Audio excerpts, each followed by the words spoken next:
আসসালামু আলাইকুম। এই মুহূর্তে বাংলাদেশের রাজনৈতিক অঙ্গনে সবচেয়ে আলোচিত বিষয় হচ্ছে ভিপি নুরুল হক নূর।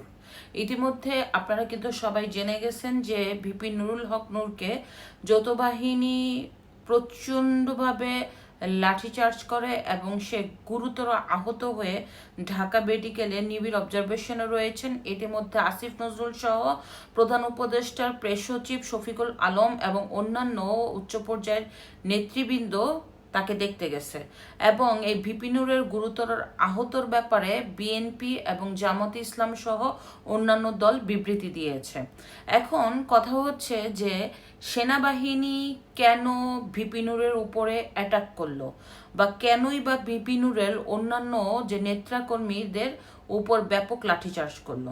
এর অন্যতম কারণ হচ্ছে যে ভিপি নূরের দল গণ অধিকার পরিষদ আজকে জাপার হেডকোয়ার্টারে গিয়েছিলেন, তাদের যে প্রধান কার্যালয় ভাঙার চেষ্টা করেছেন এবং ওইখানে কিন্তু একটা মব সৃষ্টি করতে চেয়েছিলেন। যদিও বাংলাদেশে মব সৃষ্টির ঘটনা কিন্তু প্রতিদিন ঘটছে এবং মব এরকমভাবে বাংলাদেশে সৃষ্টি হয়েছে যে যেখানে সেখানে মব সৃষ্টি হতে পারে, যেখানে সেখানে মানুষের মানে নিরাপত্তা বিঘ্নিত করতে পারে।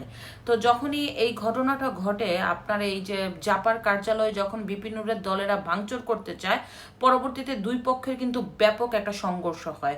দফায় দফায় সংঘর্ষ হওয়ার পরবর্তীতে যৌথ বাহিনী যে বারবার বিবৃতি দেয় দুই দলের নেতাকর্মীদের যে আপনারা থামেন, যে যার অবস্থানে চলে যান, না হলে কিন্তু আমরা অ্যাকশনে যেতে বাধ্য করব।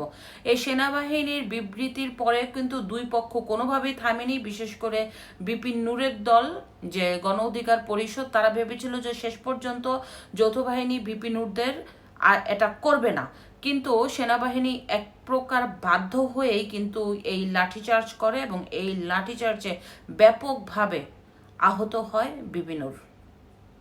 তো সেনাবাহিনী ইতিমধ্যে একটি বিবৃতি দিয়েছে যে দুই পক্ষের যখন সংঘর্ষ হয় বারবার আমরা কিন্তু সতর্ক করি, বাধ্য হই মব সৃষ্টি বন্ধ করার জন্য এবং এই মবের বিরুদ্ধে সেনাবাহিনী জিরো টলারেন্স। যদিও সেনাবাহিনীর এই জিরো টলারেন্স মবের বিরুদ্ধে এটা কিন্তু প্রমাণিত হচ্ছে না। প্রতিদিন বাংলাদেশব্যাপী বিভিন্ন জায়গায় ভিন্ন খাতে মব দেখা দিচ্ছে। মব বাহিনী বাংলাদেশের প্রতিটা সময় বাংলাদেশের নিরাপত্তা, বাংলাদেশের সাধারণ মানুষের নিরাপত্তা এভাবে বিঘ্নিত ঘটাচ্ছে যে সাধারণ মানুষ এখন আতঙ্কিত এবং খুবই কষ্টে আছে।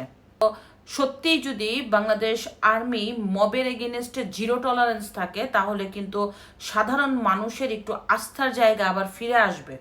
নাহলে যেভাবে মব সৃষ্টি হচ্ছে, যেভাবে আপনার কথার একটু অমিল হলেই আপনাকে আওয়ামী লীগের ট্যাগ দিয়ে আপনার বাড়িঘর ভেঙে ফেলছে, আপনার ব্যবসা প্রতিষ্ঠান নিয়ে যাচ্ছে, আপনার ব্যাংক থেকে টাকা উঠায় ফেলতেছে, আপনাকে যেমনে সেমনে মারতেছে, হেনস্থা করছে, অপমান করছে, অথচ মানুষের চেয়ে চেয়ে দেখা ছাড়া আর কোনো কাজ নেই। তাই আমি বলবো বাংলাদেশ আর্মি যাতে একটা সত্যিকারের জিরো টলারেন্স নেয় এই মবের এগেনস্টে।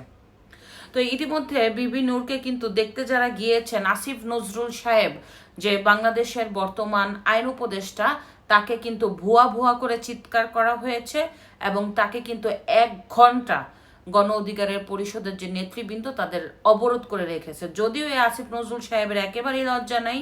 আপনার মাইলস্টোন স্কুল অ্যান্ড কলেজে যখন নিরীহ শিক্ষার্থীরা ওই প্লেন দুর্ঘটনায় আহত এবং নিহত হলো, তখনও কিন্তু এই যে আসিফ নজরুল এবং শফিকুল আলমকে প্রায় 5 ঘন্টা অবরুদ্ধ করে রেখেছিল ছাত্ররা। পরবর্তীতে আর্মি যেয়ে তাদেরকে উদ্ধার করে। এখন অনেকেই সেনাবাহিনীর এগেনস্টে লেখছে, বিশেষ করে বিদেশে থাকার ইউটিউবাররা আবার সেনাবাহিনীকে উপর চওড়া হয়েছে। সেনাবাহিনী নাকি ভারতের সেনাবাহিনী ডিজিএফআই ধ্বংস করে দিবে, সেনাবাহিনীর যে প্রধানকে উচ্ছেদ করা দরকার, এই ধরনের কথা বলে বাংলাদেশকে যে একটা জঙ্গি রাষ্ট্র এক ধরনের স্বার্থান্বেষী মহল করতে চাচ্ছে, এটা কিন্তু সবার কাছে ইতিমধ্যে পরিষ্কার। বুঝতে হবে সেনাবাহিনী বাংলাদেশের জন্য কাজ করেছে। 2024-এ গণ অভ্যুত্থানে যদি সেনাবাহিনী কঠোর ভূমিকা না রাখতো, তাহলে লাশের মিছিলটা আরও বেড়ে যেত। সেই সাথে কিন্তু এই যে যত সহজে গণ অভ্যুত্থানটা পেয়ে গেছে যে শেখ হাসিনা সরকারকে পতন করা, এত সহজ হতো না যদি সেনাবাহিনী 24 জুলাই আন্দোলনের পক্ষে না থাকতো। দ্বিতীয়ত সেনাবাহিনী কিন্তু আপনার গোপালগঞ্জে যে অ্যাটাক হয়েছে, অ্যাটাকে কিন্তু প্রত্যক্ষ এবং পরোক্ষভাবে সেনাবাহিনীর ভূমিকা অনেক বেশি ছিল। ওই দিন যদি এই সেনাবাহিনী না থাকতো তাহলে যে এনসিপি নেতাদের হয়তোবা লাশ হয়ে ঢাকায় ফেরত আসতে পারতো। তো বিষয় এখানে দাঁড়াইছে যে গোপালগঞ্জে যখন সেনাবাহিনী তাদেরকে রক্ষা করলো তখন সেনাবাহিনী তাদের কাছে খুবই আপন, আর 19 থেকে একটু 20 হলেই এই সেনাবাহিনী চলবে না, এই সেনাবাহিনী ভারতের এজেন্ডা বাস্তবায়ন করতে চায়, এই সেনাবাহিনী খারাপ। তো বলতে চাই সেনাবাহিনী যদি ভারতের এজেন্ডা বাস্তবায়ন করতে চায় তাহলে আপনারা কার এজেন্ডা বাস্তবায়ন করতে চান? অস্বীকার করার সুযোগ নেই যে আপনারা বাংলাদেশকে এখন অখণ্ড পাকিস্তান করার জন্য পাকিস্তানের সাথে হাত মিলাচ্ছেন এবং বাংলাদেশকে আরেকটা জঙ্গি রাষ্ট্র করার জন্য চেষ্টা করছেন। এখন সেনাবাহিনী যখন বাধা হয়ে দাঁড়াবে এই সেনাবাহিনীকে ভারতের এজেন্ডা বানায়া এই দেশকে ধ্বংস করার আরেকটা পায়তারা করছেন। যদিও সেনাবাহিনী দেশের জন্য গর্বিত, অবশ্যই সেনাবাহিনী দেশকে ভালোবাসে, তাই এই দেশকে একটি জঙ্গি রাষ্ট্র করতে এই সেনাবাহিনীরা দিবে না। যাই হোক, এখন বিপি নুরুল হক নূরের যে রক্তাক্তর বিষয়টা সেটা আমার কাছে দেখে খুবই খারাপ লেগেছে, কারণ বিপি নুরুল হক নূর একটি প্রতিবাদী কণ্ঠ। শেখ হাসিনার আমল থেকেই সেই কোটা আন্দোলন থেকে শুরু করে আজকে পর্যন্ত বিপি নূর কিন্তু অনেকবার মাইর খাইছে, এবং সে ছাত্রলীগের হাতে মাইর খাইছে, আওয়ামী লীগের হাতে খাইছে। আজকে এসে তাকে আবার এই আইন শৃঙ্খলা বাহিনীর হাতে মার খেতে হয়েছে, এই ব্যাপারটা আমার কাছে খুবই খারাপ লাগছে। কারণ বিপি নুরুল হক নূর কিন্তু 24-এর পর থেকে এমন কোনো কাজ আহামরিভাবে খারাপ করেনি যে তার এগেনস্টে মানুষ এখন খারাপ বলবে। যারা রিয়েল মব করছে, যারা তহিদি জনতার নামে বাংলাদেশে একটা জঙ্গি রাষ্ট্র বানাতে চাচ্ছে, বাংলাদেশকে একটি নিজেদের একটা মুঠির মধ্যে আনতে চাচ্ছে, তাদেরকে যদি এগেনস্টে, সেই মবের এগেনস্টে যদি ব্যবস্থা না নিয়ে বিপি নুরুল হক নূরের বিরুদ্ধে ব্যবস্থা নেওয়া হয়, ব্যাপারটা খুবই কষ্টদায়ক। সত্যি কথা, কারণ বিপি নুরুল হক নূর আসলে এখন অনেক সত্যি কথা তুলে ধরার চেষ্টা করছে, এবং সে এমন কোনো মব সৃষ্টি করছে না যে তার এগেনস্টে ব্যবস্থা নেওয়া উচিত। যদিও এইটা কিন্তু রাজনৈতিক খুব গভীরের চিন্তা।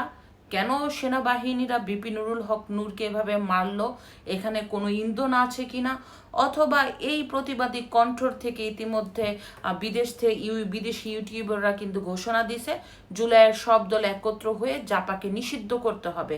ভারতের এজেন্ডা জাপাকে নিষিদ্ধ করা অন্যতম কাজ।